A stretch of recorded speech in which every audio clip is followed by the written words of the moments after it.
Welcome to Communicate to Lead, the podcast that empowers leaders and aspiring leaders to communicate with clarity and impact.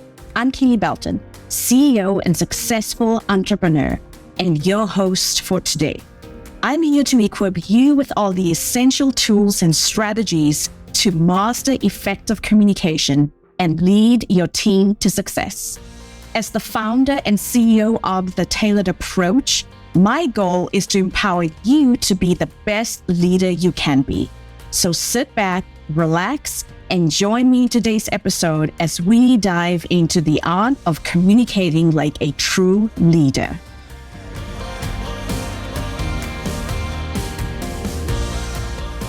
Diane was standing outside the boardroom 40 seconds before the meeting started. She had been the operations director for 6 months now, and this was her first time presenting to the senior leadership team in her new role. In her hand was the recommendation she had spent 3 weeks preparing, a proposal to restructure how the company handled vendor contracts. It was going to be a tough sell. The CFO had already pushed back twice in writing. There were going to be questions she could not fully anticipate, and at some point, someone would test her hard to see if she belonged in the room. And Diane, she is the same Diane I told you about in episode 172. And if you have not heard 172, go check out that episode. I will link to it in the show notes. So she's the same one, the one who used to undermine herself in meetings before she did the work. She was standing outside their door and noticing something different. She was nervous. Of course she was nervous, but she was not bracing herself the way she used to. She was settled. She was breathing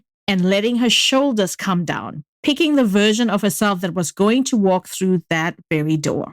This is the final episode of the Executive Presence series, and today, everything we have built across 4 weeks comes together. We walk into the room with Diane. Welcome back to Communicate to Lead. This is episode 174, and we arrived at the finale of the Executive Presence series, part 4 of 4. Before we dive in, let me ground us in how we got here. In episode 168 was the visual pillar of presence. We talked about the 3 anchors of embodied presence. We talked about engagement, aliveness, and authority. And that has to do with everything in terms of how your body is doing. Then next we had episode 170, which was the vocal pillar, how you say your words, your pitch, pace, volume, as well as intentional pauses. And that's all about how you sound when you're speaking. And then last Thursday, we had episode 172, which dealt with the verbal pillar, the words themselves, the apologies, the minimizers, the hedges, and the filler words that quietly undermine your presence. So there you have it. We talked about 3 pillars in 3 episodes, and we have 3 sets of practices. And here's the thing I want to address right at the top of this episode. If you are listening and thinking, this is a lot to take in or hold in my head all at once, that is exactly the right reaction. In a real high-stakes moment, nobody can consciously think about 3 anchors and 4 vocal behaviors and 4 word categories. That would be paralyzing, and you would probably freeze, and rightly so. So today we're doing something a little different. We are going to talk about how we integrate all of this into one real moment. We are walking through a single high-stakes scenario, moment by moment, so you can see how the pillars actually work together when it counts. By the end of the episode, the series will not only feel like 3 separate checklists, it will hopefully feel like one skill. If we are meeting for the first time, I am Kele Belton. I'm a communication and leadership coach, and I work with high-performing women in middle and senior management who are doing excellent work, yet still being overlooked for promotion. This podcast is where I share the strategies and patterns I see in that coaching work, so you can apply them to your own career without waiting for anyone's permission. And if you have been with me across all 4 parts of the series, I want you to hear me say this clearly. Thank you. Thank you. Because you did the work. You stayed with a topic that asks something of you week after week. That matters, and it tells me a lot about the type of leader you already are. So here's a quick favor I'm going to ask before we dive into Diane and her scenario. If this series has been useful to you, the single most powerful thing you can do is to leave a review and rating on Apple Podcasts or Spotify. It takes about 30 to 60 seconds, and it is how other women leaders find the show. So if you have a moment after this episode, please leave a review, and thank you in advance. Okay, let's get back to Diane, standing outside the boardroom. She doesn't rush through the door. She does not check her phone one more time. She doesn't whisper to herself to be confident, which never works for anyone. What she does is much smaller and much more powerful. She takes one slow breath deep into her lower belly. She feels her feet on the ground. She lets her shoulders settle, and then she opens the door. This, my friend, is moment one, the walk-in. The first 3 seconds of executive presence before anyone hears your voice or your words. This is where the visual pillar from episode 168 is doing all the work. Picture what Diane does as she walks in. She makes eye contact with 2 people on the way to her seat. Not a frantic scan of the room, not looking at the floor. She looks at 2 specific people with a small, genuine nod for each. That is the anchor of engagement. She is signaling in 3 seconds without saying a word that she sees them, that she is with them, that this is a conversation among equals. She doesn't sneak into the smallest chair. She takes the seat she was assigned at the table fully. Her forearms rest on the table. Her feet are planted. Her spine is long without being stiff.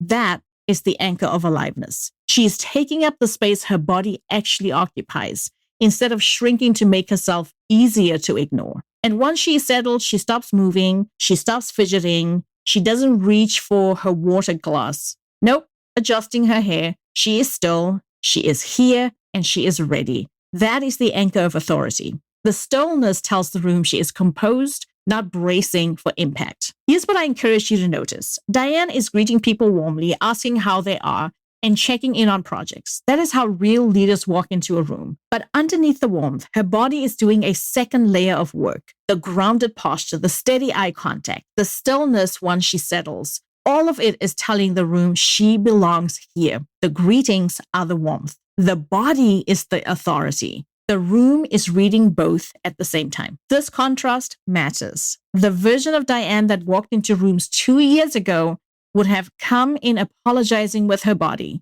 Smaller chair, slightly back from the table, eyes on her paper, a quick, nervous smile at the most senior person as if she's asking for permission to be there. But it's still the same intelligent woman. She is just as prepared to share her recommendation, but now she's making a different first impression. And the first impression is doing real work because by the time she opens her mouth, the room has already decided how seriously to take what she is about to say. Then the CEO turns to Diane and says, "All right, you have the floor. Walk us through it." This is moment 2, the opening sentence. And this is where the vocal pillar from episode 170 takes over, supported by the verbal pillar we built last week in episode 172. Listen to the small thing Diane does first. Before she speaks, she takes one short breath, not a dramatic performative breath, a small grounding breath that settles her pitch into the lower end of her natural range. The type of breath that nobody notices, but that changes everything about what comes out next. Then she speaks slowly, deliberately, intentionally, about 3/4 of her normal conversational speed. She says, "Thank you all for making time for this. I'm going to walk you through a recommendation on how we restructure our vendor contract process and where I think the highest leverage decisions are." She's not opening with an apology like sorry. She's not opening with, "I just wanted to." She's not opening with, "This might be a silly idea, but." She's opening with gratitude, which keeps her warm and level with the room. And then a clear declaration of what she is about to do. There is no apology around the recommendation. The recommendation walks in, standing up straight. And vocally, she did 3 things at once in that single sentence. She breathed first, grounding her pitch. She slowed her pace so the room calibrated to her tempo. And then she let the sentence land before she moved on. She did not race into the next idea. She gave that opening one full moment of space. And that moment told the room that what she has to say is important and it matters. Here's what is happening in the body language of the senior leadership team in that exact moment. They are leaning slightly forward. They are looking at her, not at their laptops or their cell phones. They have stopped doing the silent calibration of whether she belongs in the room because the first sentence already answered the question, all from a breath, a slow pace, and a clean sentence with no softness in it. Diane is about 8 minutes into a presentation when something happens. The CFO interrupts her. We've all been there, where we're sharing something and someone interrupts us. So here's what the CFO says. I'm going to push back on this. We have been through 3 of these vendor reorganizations in the last decade, and none of them held. What makes you think this time is different? This is the moment the whole episode is about. The hard question, because guess what? We are going to get those hard questions.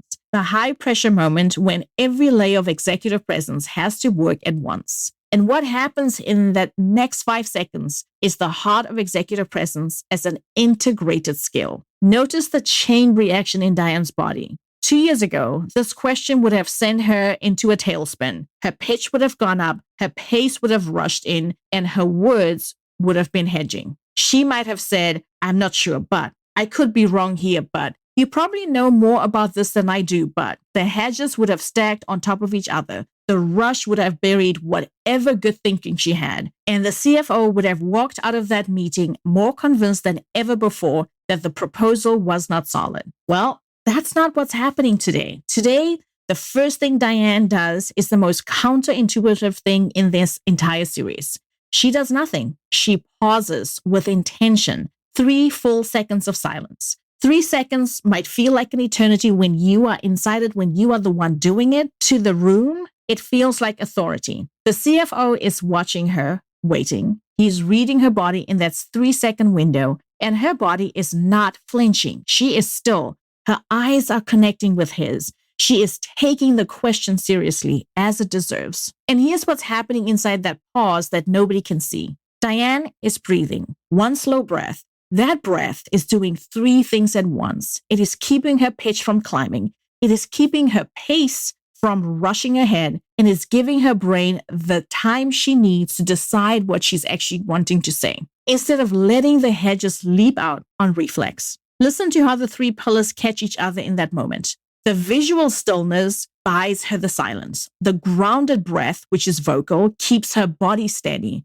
And her steady body gives the calm to choose the strong words, which is the verbal. 1 pillar is holding the next, which is holding the next. You can't do this consciously in 5 seconds. You can only do it because you practice the different parts separately until they were integrated. Then she answers. Her voice is calm, her pace is steady, and her words are clean. No hedging, no softening, no apologies. And here's what she says. She says, that is a fair question, and the history matters. The 3 previous reorganizations failed for one specific reason, and the data shows the same pattern in each case. They centralized decision rights without changing the underlying incentive structures. This proposal is different on exactly that point. May I show you the comparison? Notice what's not in that answer. She's not saying, no, I'm not sure, but no, I could be wrong. No, you probably know more than I do about this. She acknowledges the CFO's concern and then makes a specific, confident, evidence-based claim. The acknowledgement did not require self-diminishment. She doesn't have to diminish herself. Her confidence does not require her to be cold. This is what we've been building towards over the last 4 episodes. Not only the body or the voice or the words, but the integration, the way they hold each other up when the pressure arrives. And the result in that moment is that the CFO actually pauses. He thinks and is willing to hear more from Diane. And the conversation that follows is no longer a defensive debate. It is a working conversation between 2 senior leaders trying to solve a real problem. So we have the same Diane, the same recommendation, but her presence is different, which leads to a different outcome. And then finally, Diane gets through the rest of her presentation. There are more questions that she takes. Some are easy, some are hard. She handles them with the same reaction we traced a moment ago. Pause, breathe, steady voice, clean, strong words. And now that she's at the end, the close of her presentation, this is moment 4. This is the verbal pillar's last stand, supported by everything else we have built before. 2 years ago, Diane's close would have sounded something like, so yeah, that is kind of what I was thinking. I know there's a lot to consider and I'm sure I have missed some things, but I guess. Does that make sense? Sorry for going that long. Count the damage in that sentence. Kind of. I'm sure I have missed some things. I guess. Does that make sense? Sorry. 6 self-undermining instances in one closing sentence after a presentation she had prepared for 3 weeks. Here's what she says today instead. That is the recommendation. It restructures the contract process, changes the underlying incentive structures, and the projected return is in the materials in front of you. I'm asking for the team support to move into the pilot phase next quarter. What questions do you have for me? Let's read that sentence again and look at what it's doing. It names the recommendation cleanly. It summarizes the 3 reasons it works. It makes a specific ask, and it closes with the swap we built in episode 172. The swap that has changed more meetings for women I coach than almost anything else is the question, what questions do you have for me? So instead of asking for whether people understand what you're saying, you open the floor and you invite engagement by asking them for their questions. And then the hardest part of the close, after she finishes, she does not fill the silence. She does not soften the ask with a nervous laugh. She does not add one more sentence to take the edge off. She lets it sit. The room will take a moment. Then the CEO leans forward, looks at the team and says, all right, let's talk about how to move this forward. That, my friend, is the close. That's the whole point. I want to slow down here and say something directly because this is the heart of the entire series. In the moment Diane was in, when the CFO challenged her, she was not thinking, okay, anchor of authority, now grounded breath, now hedge-free language. She was not running through a mental checklist. She couldn't have been. There's not enough time in a real high-pressure moment to consciously manage 3 pillars all at once. What she was doing was much simpler and much harder to build. She was being present with the people in front of her. She was breathing, and her body knew what to do because she had practiced the different parts in calmer rooms over many months. The anchors had become a habit. The breath had become a habit. The words were a habit. And because they are a habit, they show up integrated when the pressure arrived, without her having to think about them. This is the payoff of this entire series. The reason we spent 3 episodes breaking presents into pieces was so you could practice them separately in low-stakes moments until they stopped being techniques and they started being you. So that when the hard moment comes, and one will definitely come, you know that, you do not have to think your way through it. You can be present in it. The other thing I want you to hear is this. Diane didn't become a different person over the course of the series. The same warmth she always had was still there in that boardroom. The same intelligence, the same care for her team. None of that was traded away for the executive presence she had built. If anything, those qualities became more apparent because they were no longer tangled up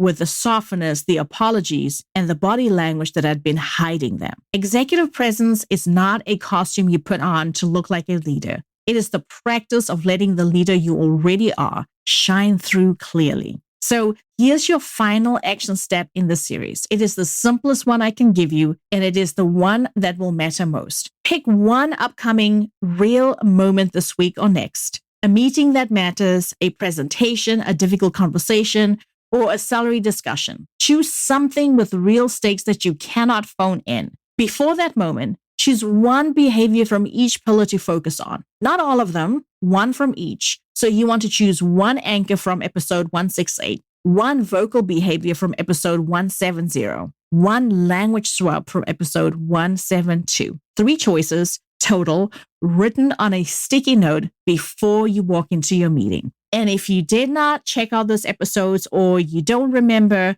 feel free to go back. I will link to each episode in the show notes so you can grab them right away. So once you've written everything on a sticky note, you know exactly the 3 things you are going to be working on. In that moment, don't think about them. Do not run a checklist in your mind. Instead, choose to be present and intentional. The behaviors you choose are there in the back of your mind, and you have been practicing in the parts long enough that they will show up on their own when you need them. That, of course, means you must have done the work and that you have been practicing alongside me as we've been going through the series. So afterwards, reflect on which of the 3 came most naturally and which needed the most attention.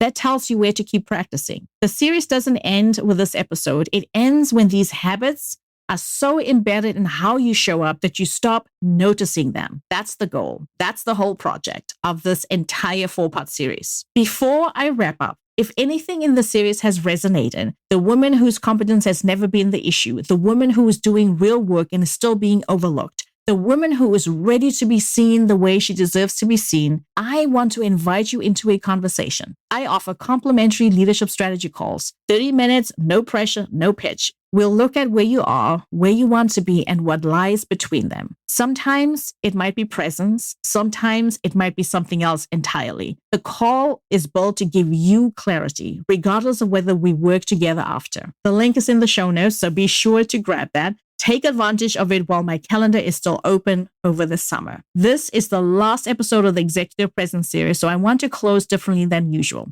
If you have been with me across all 4 episodes, from the anchors in 168 to the voice in 170 to the words in 172, and now today, I want you to take a breath and notice something. You did this. You did the work. You stayed with a topic that asked you to look at yourself honestly. You picked up the practices. You may have caught yourself in meetings and adjusted in real time. That is leadership work, and it is the work that almost never gets recognized in performance reviews. So let it be recognized here. You did the work, and I'm celebrating you. And here's what comes next. If you have not yet listened to all 4 parts, not a problem. This is your invitation and reminder to go back and complete the series. The episodes are linked in the show notes, as I mentioned earlier. If you have completed them, share one with a woman in your life who needs to hear it. That is the single best way to thank a podcast that has been useful to you. Next Monday, we are back to our regular rhythm with a new Monday Momentum episode. And next Thursday, a new deep dive on a topic I've been wanting to explore for months. I won't spoil it though. I will see you there, so be sure to join me. Until next Monday, my friends, I am Kele, reminding you that great communication is the foundation of inspiring leadership. Keep learning, keep growing, and remember to communicate to lead.